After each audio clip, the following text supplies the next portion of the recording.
दोस्तों आज का वीडियो थोड़ा हटके है।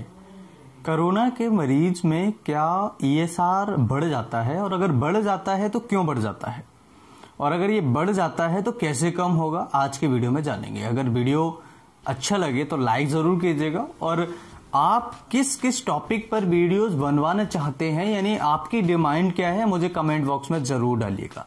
मैंने अभी एक पोल कलेक्ट करने की कोशिश की है, जिसमें मैंने 3-4 प्रश्न आपको पूछे हुए हैं कि आप गले की समस्या से रिलेटेड या कोरोना से रिलेटेड वीडियोस के टॉपिक्स लेना चाहते हैं, या फिर मेडिकल स्टडी, या फिर एलोपैथिक ट्रीटमेंट, या फिर होम्योपैथिक ट्रीटमेंट। तो आपका कौन सा फेवरेट है, या फिर आप कौन सी वीडियो चाहते हैं, मुझे कमेंट सेक्शन में जरूर बताएं। बाकी इस वीडियो को लाइक जरूर कीजिएगा, अगर चैनल पर नए हैं चैनल को सब्सक्राइब जरूर कीजिएगा। हम समझ लेते हैं ईएसआर क्यों बढ़ता है, स्पेशली कोरोना के पेशेंट में। अगर कोरोना किसी को हो जाता है तो क्यों ये ईएसआर बढ़ जाता है।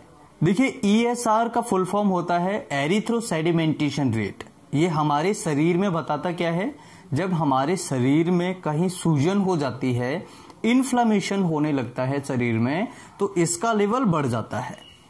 इन्हें हम इन्फ्लेमेटरी मार्कर कहते हैं, जिसमें सीआरपी भी आता है आपका और ईएसआर भी आता है।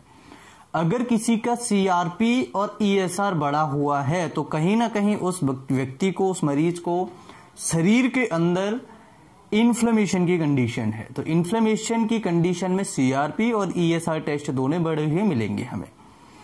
तो ईएसआर जो है हमारा नॉर्मल कितना होता है, और इसके अन्य कारण भी क्या होते हैं, जो कि कोरोना के अलावा भी कौन से रीजन में बढ़ जाता है। आमतौर पर हम सब जानते हैं, हमारे शरीर में जब कोरोना का इन्फेक्शन जाता है तो हमारे फेफड़ों में ये स्वेलिंग करता है, हमारे फेफड़ों को डैमेज करता है, तोड़फोड़ करता है, ऐसे समझ लीजिएगा। जब तोड़फोड़ होगी तो वहां पर सूजन भी आएगी, इन्फ्लेमेशन होगा। जब इन्फ्लेमेशन होगा तो ईएसआर बढ़ता हुआ चला जाएगा, सीआरपी टेस्ट भी बढ़ता हुआ चला जाएगा। तो ऐसी कंडीशन में हमें ये इंडिकेट कर रहा है कि ये कहीं ना कहीं हमारे शरीर में इन्फ्लेमेशन की कंडीशन है।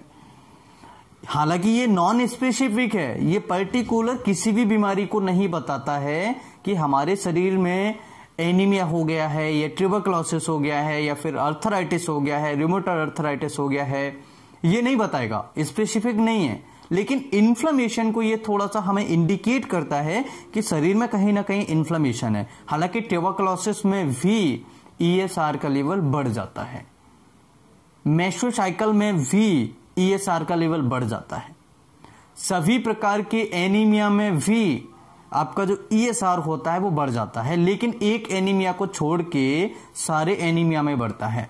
अब कौन से एनीमिया में ईएसआर नहीं बढ़ता है, वो होता है सिकल सेल एनीमिया।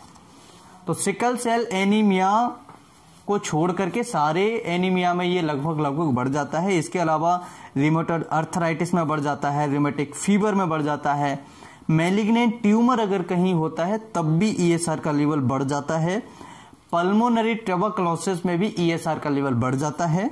इसके अलावा इन्फ्लेमेटरी कंडीशंस जो हमने समझ ली हैं, और ट्यूबरक्लोसिस में ऑलरेडी ये बढ़ जाता है। तो जब भी किसी मरीज को बुखार आता है, रूमेटॉइड फीवर है, रूमेटिक फीवर या फिर रूमेटॉइड अर्थराइटिस है, तो ऐसी कंडीशन में ये बढ़ जाता है। लिवर डिसीजेस में भी कई बार ये बढ़ जाता है। इसका जो नॉर्मल वैल्यू होता है, ये 2 मेथड से चेक किया जाता है। एक होता है विंट्रो मेथड और दूसरा होता है वेस्टरगेन मेथड। तो दोनों मेथड के अलग अलग नॉर्मल वैल्यूज होती हैं। जो विंट्रो मेथड है उसका मेल के लिए 0 से 9 mm पर हार्स होता है, और फीमेल्स के लिए 0 से 15 mm पर हार्स होता है। और यही टेस्ट अगर हम वेस्टरगेन मेथड से करते हैं तो ये 3 से लेकर के 7 mm पर हार्स होता है, और अगर हम फीमेल्स की बात करें तो ये 5 से लेकर के 9 mm पर हार्स होता है। तो ये हुए दोनों मेथड्स के नॉर्मल वैल्यूज। अब अगर बात करें कि ये कम कैसे होगा, तो हमारे शरीर में इन्फ्लेमेशन का लेवल जैसे जैसे कम होता चला जाएगा, जैसे जैसे हमारी बीमारी, जैसे रूमेटिक अर्थराइटिस है, रूमेटॉइड अर्थराइटिस है, रूमेटिक फीवर है, ट्यूबरक्लोसिस है, या फिर एनीमिया है किसी प्रकार का, सिकल सेल एनीमिया को छोड़ के, या फिर ट्यूबरक्लोसिस, पल्मोनरी ट्यूबरक्लोसिस है, ये बीमारियां जैसे जैसे कम होती चली जाएंगी, हमारा ईएसआर लेवल धीरे धीरे कम होता चला जाता है। इसके लिए कोई स्पेसिफिक मेडिसिन नहीं है, इसके लिए कि स्पेसिफिक मेडिसिन की जरूरत नहीं पड़ती है। जो हमारा ट्रीटमेंट चलता है मेडिसिन का, जो जिस बीमारी का ट्रीटमेंट चल रहा है वो बीमारी जैसे जैसे धीरे धीरे कम होती जाएगी, वैसे ही हमारा उसके साथ में ईएसआर धीरे धीरे कम होता चला जाएगा। तो आपको किसी भी प्रकार की उल्टी सीधी मेडिसिन ईएसआर को कम करने के लिए नहीं लेनी है या नहीं देनी है, इस बात का आप ध्यान रखें। तो कोरोना के पेशेंट में क्या होता है, इन्फ्लेमेशन होता है। तो सीआरपी टेस्ट जो होता है, सी रिएक्टिव प्रोटीन जिसे हम कहते हैं, और जो ईएसआर होता है जिसे हम एरिथ्रोसेडिमेंटेशन रेट कहते हैं, ये दोनों टेस्ट आपके कोरोना के पेशेंट में या फिर इन्फ्लेमेटरी कंडीशंस में बढ़ के आएंगे। इस चीज का हमें ध्यान रखना है, इन्हें हम इन्फ्लेमेटरी मार्कर के नाम से भी जानते हैं।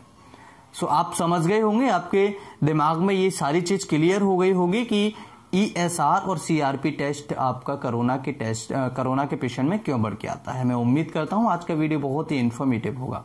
अपनी फीडबैक जरूर दें, आप किस तरह की वीडियोस देखना चाहते हैं, किस तरह के टॉपिक्स आप पसंद करते हैं, कमेंट बॉक्स में जरूर छोड़ के जाएं। और मैंने पोल ऑलरेडी चैनल फीचर्स में आप जाएंगे, कम्युनिटी में जाएंगे तो वहां पर आपको पोल देखने को मिलेगा। उन प्रश्नों के आप उत्तर वहां पर केवल आपको वोट करना है, क्लिक करना है और उसका आइडिया मुझे लग जाएगा, तो मैं उसी से रिलेटेड आपके प्रश्न हैं या फिर आपके जो वीडियोस हैं पब्लिश करता जाऊंगा। तो आप सभी की हेल्प होती रहेगी।